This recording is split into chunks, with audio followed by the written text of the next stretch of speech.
Hello friends, welcome in BW campus. आपका हार्दिक स्वागत और अभिनंदन है।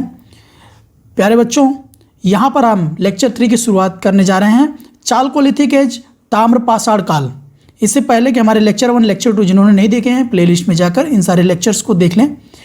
लेक्चर्स की PDF आपको टेलीग्राम चैनल पर मिल जाएगी। साथ ही साथ हर लेक्चर के साथ मैं एक टेस्ट भी आपको देता हूँ। ऑनलाइन टेस्ट या टेस्ट इंग्लिश हिंदी दोनों भाषाओं में है। टेस्ट को जरूर ज्वाइन करें, लिंक डिस्क्रिप्शन में है। साथ ही साथ टेलीग्राम चैनल पे भी इसका लिंक आपको मिल जाएगा। इस लेक्चर 3 में हम पढ़ेंगे ताम्रपाषाण काल, चालकोलिथिक एज के बारे में, साथ ही साथ हड़प्पा सभ्यता के बारे में भी पढ़ेंगे। चलते हैं हम अपने लेक्चर की तरफ। प्यारे बच्चों, हम चालकोलिथिक एज के बारे में पढ़ रहे हैं। यह एज 3000 BC से 2350 BC तक देखी गई है। ताम्रपाषाण में तांबे और पत्थर के उपकरण मिलते हैं। यह पहला स्टेटमेंट आप देख रहे हैं। इससे क्या साबित होता है? ये जो चालकोलिथिक एज हमारी है, यहाँ पर तांबे और पत्थर दोनों के बखूबी इस्तेमाल आपको देखने को मिलते हैं। अब यहाँ पर आप देख रहे हैं, सभी ताम्रपाषाण संस्कृतियाँ कृषक ग्रामीण संस्कृतियाँ थी, जहाँ मातृ देवी की उपासना होती थी। ठीक है, अब यहाँ पर देख रहे हैं ताम्रपाषाण संस्कृतियाँ कृषक ग्रामीण संस्कृति, मतलब यह लोग खेतीहर थे, ये खेती करते थे। इनका मेन जो काम था वो खेती करना था। साथ ही साथ ये मातृ देवी की उपासना भी करते थे, मतलब अपनी धरती माँ की उपासना करते थे, इनको देवी की तरह पूजते थे। ठीक है, और इसका लाजमी भी फैक्टर है, बिकॉज धरती से ही इनको अन्न मिलता था, इसलिए मातृ देवी की उपासना इन्होंने की हुई है। ठीक, यहाँ पर इसमें जो प्रमुख तौर पे स्थान विशेष के नाम पर कालखंड की संस्कृतियाँ जो हैं उनके मैं यहाँ पर जो इम्पॉर्टेंट संस्कृतियाँ हैं उनको यहाँ पर मैं मेंशन कर रहा हूँ। मैं आहार संस्कृति को मेंशन कर रहा हूँ। आहार संस्कृति, एक चीज़ मैं आपको बता दूँ, यहाँ पर जो भी चीज़ें हैं NCERT से ली गई हैं। NCERT में इंग्लिश में जब टर्म हिंदी में कन्वर्ट किया जाता है तो काफ़ी कुछ मिसकंसेप्शन आपको देखने को मिलेंगे।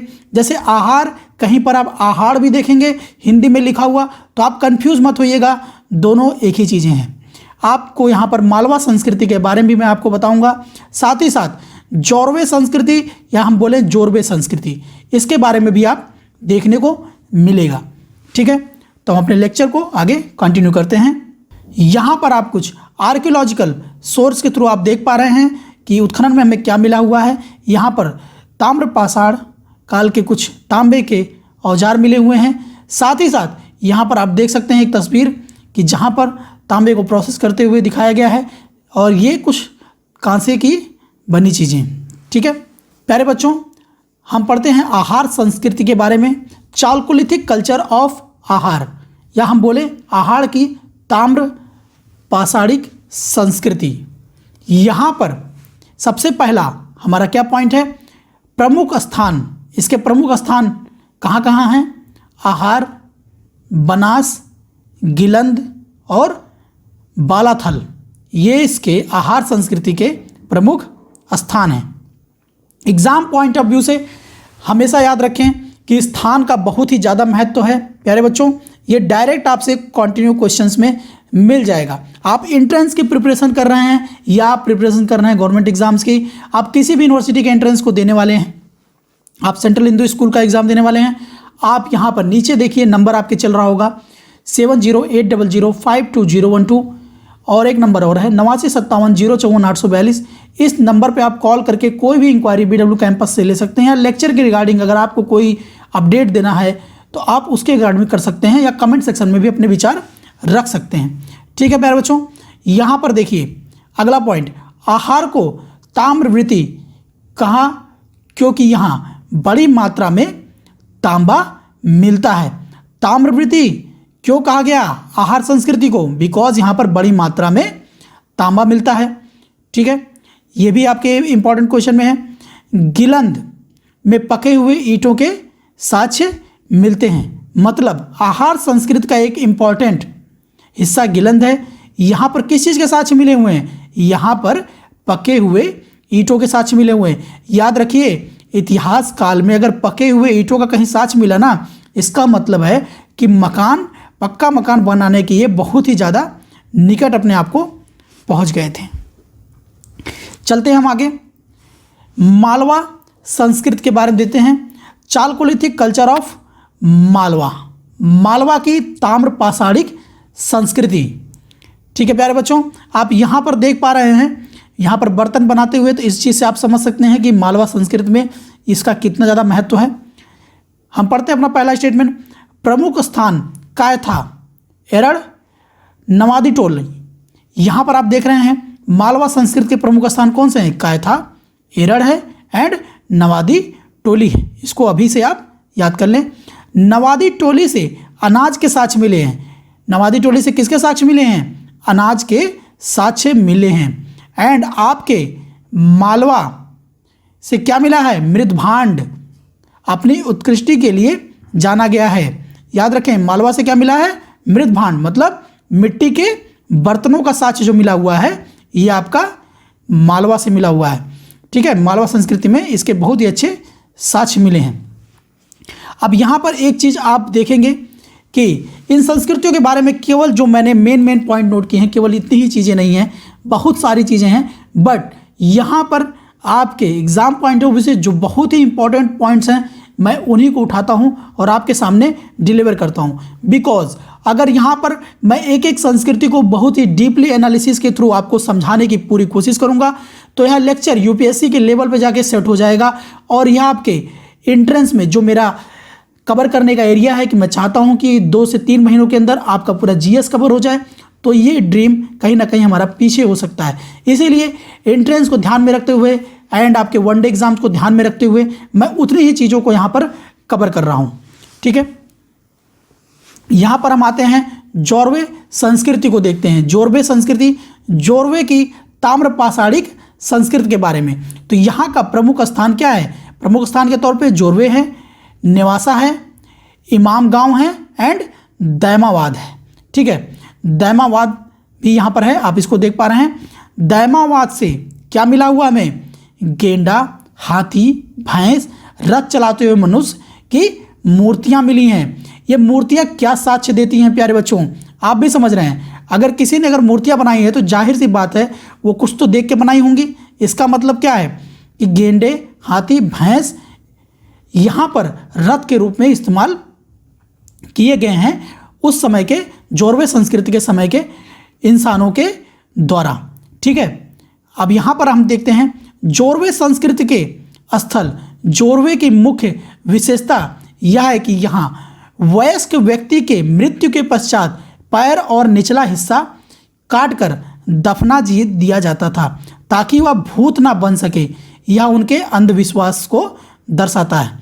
अंधविश्वास, याद रखें, अगर अंधविश्वास है कहीं पर तो इसका मतलब वहाँ पर रिलीजियस पॉइंट ऑफ व्यू से इन्वॉल्वमेंट है। इनका क्या रिलीजियस पॉइंट था कि अगर कोई मर गया है तो उसके पैर और निचला हिस्से को भी काट कर दफना दो, नहीं तो वो क्या बन जाएगा? वो आत्मा बन जाएगा, वो भूत पिशाच बन जाएगा। इसका मतलब क्या है? यह अंधविश्वासी भी उस समय बहुत ही ज़्यादा हो चुके थे और आज भी आप काफ़ी कुछ अंधविश्वास के तौर पे एक्टिविटीज़ देखते हैं। ये आप देख रहे हैं जोरवे संस्कृति में जो इसके इंपॉर्टेंट पॉइंट्स थे, मैं वहाँ पर उठा के बता दिया। जोरवे संस्कृति लोग अंधविश्वासी थे, ये भी आप यहाँ पर फैक्ट में आपने देख पा रहे हैं।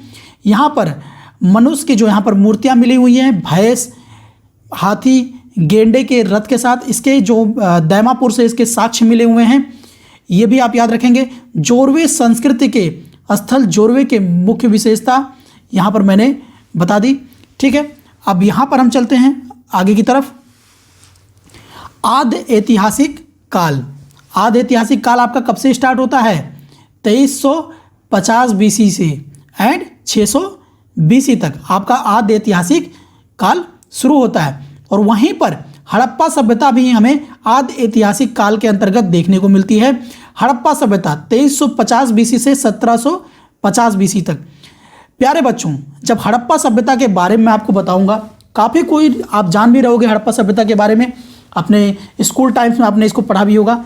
यह संस्कृति सच में बहुत ही मार्बलस लीजेंड संस्कृति मैं इसको कहूँगा। जैसे जैसे आप इसको करीब से जानेंगे, कहेंगे कि ये अपने स्वर्णिम काल की सभ्यता है एंड इस जैसी सभ्यता आज एग्जिस्ट नहीं करती। अगर आप अपने परिवेश में देखेंगे तो कहीं ना कहीं यह सभ्यता बहुत ही ज़्यादा सुनहरी है।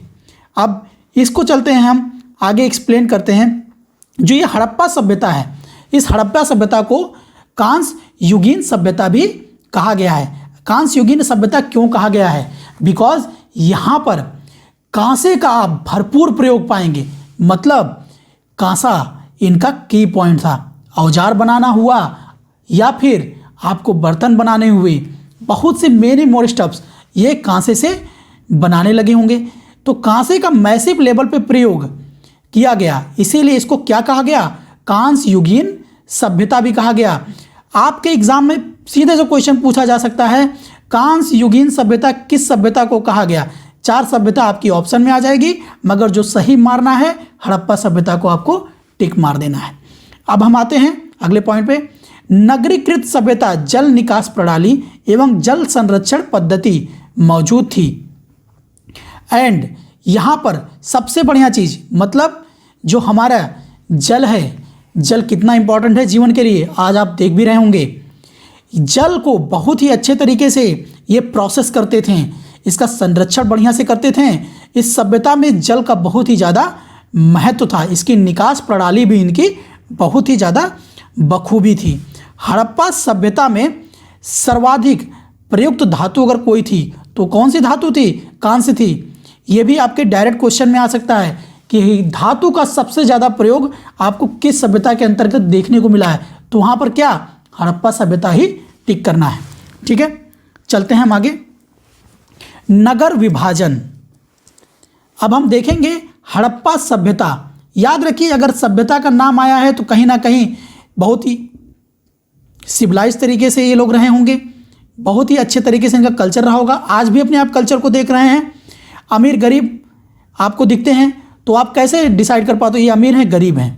हम चलते हैं हड़प्पा सभ्यता में, देखते हैं यह चीज़ किस तरीके से थी। पश्चिमी भाग गढ़ी दुर्ग शासक वर्ग रहते थे। मतलब शासक वर्ग जो था वो कहाँ रहता था?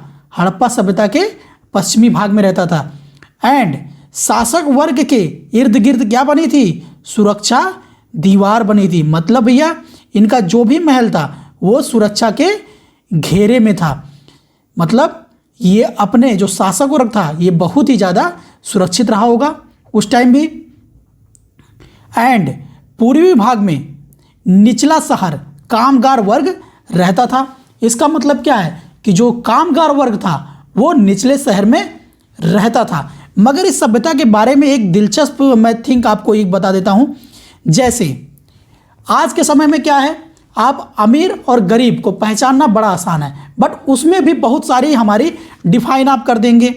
जैसे ये गरीब है तो कितना ज़्यादा गरीब है, ये अमीर है तो ये कितना ज़्यादा अमीर है।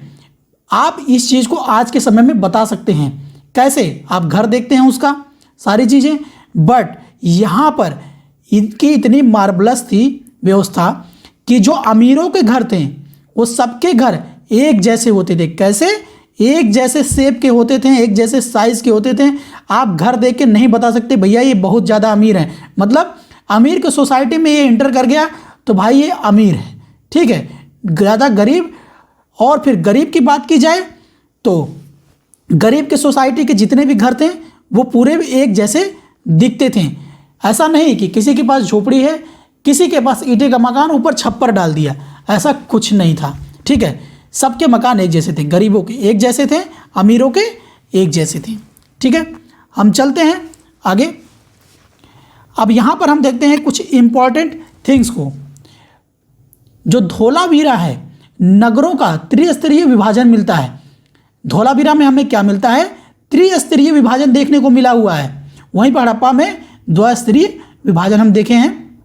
वहीं पर त्रिस्तरीय में क्या है? पश्चिमी वर्ग है, पूर्वी वर्ग है, एंड दक्षिणी भाग में भी घर बने हैं। धोलावीरा में ये 3 स्तरीय व्यवस्था थी।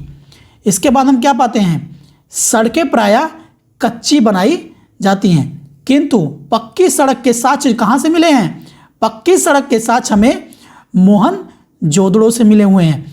इसको बढ़िया से याद रखिएगा। अगर एग्जाम में सीधे पूछा जाएगा कि पक्की सड़क के साक्ष्य हमें कहाँ मिले, तो आप सीधे से वहाँ पर ऑप्शन मिलेगा आपको मोहनजोदड़ो। उसको हमें क्या करना है? टिक कर देना है। अगला, नगरों में नालियों को पेयजल स्रोतों से दूर बनाया जाता था।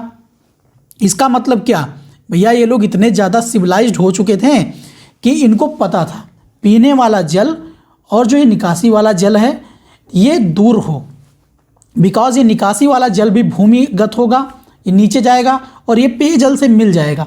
ये लॉजिक इनका इतना बढ़िया था कि पीने वाला जल अलग होता था काफ़ी दूर एंड निकासी वाला जल काफ़ी दूर होता था। तो इससे क्या होता था, जो पीने वाला जल है ये ऑल टाइम रिफाइन होता था, बढ़िया होता था एंड ये जल कभी भी इस जल से इंटरकनेक्ट नहीं हो पाता था। ये इसकी बहुत ही खास बात है। अब यहाँ पर हम पाते हैं हड़प्पा सभ्यता में जल संरक्षण।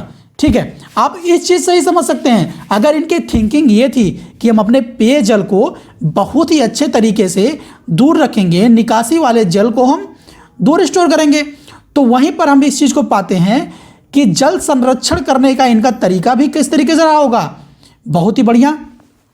एंड हम चलते हैं अपने आगे। यहाँ पर हम क्या पाते हैं, जो जल निकासी की व्यवस्था के तौर पे मैंने आपको बताया, वहीं पर हम क्या देखते हैं, ढलान वाले स्थानों पर नालियों को सीढ़ीदार बनाया गया। मतलब नालियों को सीढ़ीदार बनाया गया। आजकल की नालियाँ कैसी हैं प्यारे बच्चों, आप भी देखते होंगे, सीपेज कहीं पे होता है, कहीं पे नालियों को साफ नहीं रखा जाता है, मगर वहाँ कैसा था, अगर भैया ढलान वाली जगह भी है तो भी आपको निकासी के लिए घबराना नहीं है। वहाँ पर इतनी अच्छी व्यवस्था थी कि पानी इधर उधर बहेगा नहीं, सीढ़ीदार नाली बनाकर उस पानी को निकासी वाले जगह तक पहुँचाया जाता था। ये चीज़ साबित करता है कि यह सभ्यता सच मायने में बहुत ही ज़्यादा नीट एंड क्लीन सभ्यता थी। अगर कोई इतनी अच्छे तरीके से अपने सोसाइटी को रखेगा, जाहिर सी बात है वो लाख बीमारियों को तो ऐसे ही दूर कर देगा। उसी तरीके से आप इमेजिन बस अभी के लिए कर सकते हैं कि मैंने जैसा पहले कहा था कि ये गोल्डन एरा की अपनी सभ्यता है, उसी तरीके से आप यहाँ पर आगे देखेंगे। नगरों में मकान का द्वार मुख्य द्वार पर नहीं खुलता था, बल्कि पीछे की ओर गलियों में खुलता था। तो गलियों में भैया ये क्यों खुलता रहा होगा, क्यों नहीं ये मुख्य द्वार पे खुलता रहा, बिकॉज यहाँ पर जो भी इनके पास वाहन थे, गाड़ियाँ थी, मतलब ढोने वाली टांगे थे, जो भी चीज़ें यहाँ पर रहे होंगे, ये सारे जो धूल उड़ते हैं, सारी चीज़ें ढोते समय ट्रेवलिंग पर, ये सारे घर में सीधे प्रवेश ना करें, पीछे गलियों में आवाजाही रहती थी। इन सारी चीज़ों के लिए इंटरकनेक्टिविटी बनी रहती थी। मगर आजकल में आप क्या पाते हैं, सड़क से ही सीधे घर का द्वार खुल गया, गाड़ी खड़ी की घर में सीधे इंटर हो गए और अपने साथ धूल सब लेते चले आए। वहीं पर ये लोग बहुत ही ज़्यादा, मैंने बताया कि सिविलाइज तरीके से रहते थे और इनका पूरी नगर व्यवस्था बहुत ही ज़्यादा मार्वलस थी। एंड यहाँ पर देखते हैं, नगरों में मकान बनाने में पक्की ईंटों का प्रयोग किया जाता था। किस ईंटों का, पक्की ईंटों का, पक्की ईंटों का पूरा प्रोसेस इनको आ गया था। परंतु कालीबंगा में, जो कालीबंगा है, पर्टिकुलर कालीबंगा, कच्ची ईंटों के साक्ष्य मिले हैं। कालीबंगा से किसके साक्ष्य मिले हैं, कच्ची ईंटों के, और अलंकृत ईंटों के साक्ष्य मिले हैं। अलंकृत ईंटें मतलब क्या, सजावटदार ईंटें, ठीक है, मतलब कुछ डिजाइनर ईंटें, उसी को कहा गया अलंकृत ईंटें। ठीक है, यहाँ से मिले हैं, हड़प्पा से नहीं भैया, ये कालीबंगा से मिले हैं कच्ची ईंटों के साथ, हड़प्पा से नहीं। ठीक, हम चलते हैं आगे। हम देखते हैं geographical spread of Harappan civilization. Harappa सभ्यता का भौगोलिक विस्तार के बारे में देखते हैं। ये आप एक मैप देख रहे हैं इंडस वैली सिविलाइजेशन का। अब आप इसमें देख रहे हैं कि किस तरीके से इंडस वैली सिविलाइजेशन यहाँ पर है, और इसके बहुत ही इंपॉर्टेंट चीज़ें जैसे ये हड़प्पा आप इसको देख पा रहे हैं, एंड मोहनजोदड़ो आप यहाँ पर देख पा रहे हैं। अब आप देख पा रहे हैं कि यहाँ पर जो इसकी भौगोलिक विस्तार, तो यहाँ पर भौगोलिक विस्तार के तौर पर आप मांडा को पाते हैं, सुतकांग गेडोर को पाते हैं, आलमगीरपुर को पाते हैं एंड दैमामात को पाते हैं हड़प्पा सभ्यता के भौगोलिक स्ट्रक्चर के तौर पे। अब यहाँ पर हम देखते हैं कि जो हमारे करंट के स्टेट बन चुके हैं, ये उस टाइम किस नाम से जाने जाते, जो नाम हम ही ने रखे हैं, हम ही लोगों ने, बट वहाँ पर यह चीज़ किस नाम से जाने गए। जैसे अफ़गानिस्तान में सोरतुदही, ये बहुत ही इंपॉर्टेंट है, इसको याद रख लीजिए। सोरतुदही ये आपके एग्ज़ाम के लिए बहुत ही, इसलिए देखिए यहाँ पर स्टार मैंने बना दिया है, मार्क कर दिया इसको। एंड जो आपका कालीबंगा है, ये कालीबंगा करंट में राजस्थान। एंड ये जो सिंध है, सिंध बता दें ये भारत का नहीं है, ये सिंध प्रांत आपके पाकिस्तान में, आपका नहीं भैया, पाकिस्तान तो ऐसा ही पड़ोसी हमारा है, ठीक है। ये सिंध पाकिस्तान का है, ठीक है। वहीं पर सिंध, मोहनजोदड़ो, चनहुद्रो, आमरी, कोटरीजी, ये सारी जगहें अब कहाँ पर आती हैं, ये सिंध में आती हैं। वहीं पर पश्चिम हड़प्पा, पूर्वी रोपड़, बारा और संधौल, ये कहाँ पर, करंट में या पंजाब में है। एंड यहाँ पर आप देखते हैं कच्छ, सुरकोटड़ा, देसालपुर, धोलीवीरा, ये जगह कहाँ पर, ये गुजरात। और वहीं पर लोथल, रंगपुर, काठियावाड़ा मिलती है, और ये भी कहाँ पर है, ये आपके गुजरात में ही स्थित है, काठियावाड़ा। वहीं पर आलमगीरपुर, हुलास, ये आपको कहाँ मिलता है, आज के करंट के हमारे यूपी में। एंड वड़वाली, मिताथल, ये आपके करंट में हरियाणा में स्थित है, ठीक है। इस चीज़ को बढ़िया से प्यारे बच्चों याद कर लीजिएगा, ये एग्ज़ाम पॉइंट ऑफ व्यू से बहुत ही क्रीम क्वेश्चन यहीं से निकल के आएगा। अगर हड़प्पन सिविलाइजेशन से कोई भी क्वेश्चन अगर जगह से रिलेटेड उठता है तो सोरतुदही, अफ़गानिस्तान, इसको ज़रूर याद रखिएगा। एंड ये सारे पॉइंट्स जो मैंने यहाँ पर मेंशन कर दिए, करंट में ये कौन सी जगह हैं, ये आपसे क्वेश्चन बन के पूछ सकता है। अब यहाँ पर आप एक चीज़ पाएंगे कि मैंने इन सारी चीज़ों को एक्सप्लेन किया। आप टेस्ट को ज़रूर दीजिएगा, लेक्चर को लाइक करिएगा एंड कमेंट में अपने विचार ज़रूर रखिएगा। पूरी सीरीज़ ख़त्म की जाएगी एंड अपने फ्रेंड्स, कलीग्स सबको बताइए कि बढ़िया तरीके से यहाँ पर पॉइंट बाय पॉइंट ख़त्म किया जा रहा है, टेस्ट भी प्रोवाइड की जा रही है। मैं मिलता हूँ आपके अगले एग्जामिनेशंस में। अपनी तैयारी को बनाए रखें and always never give up.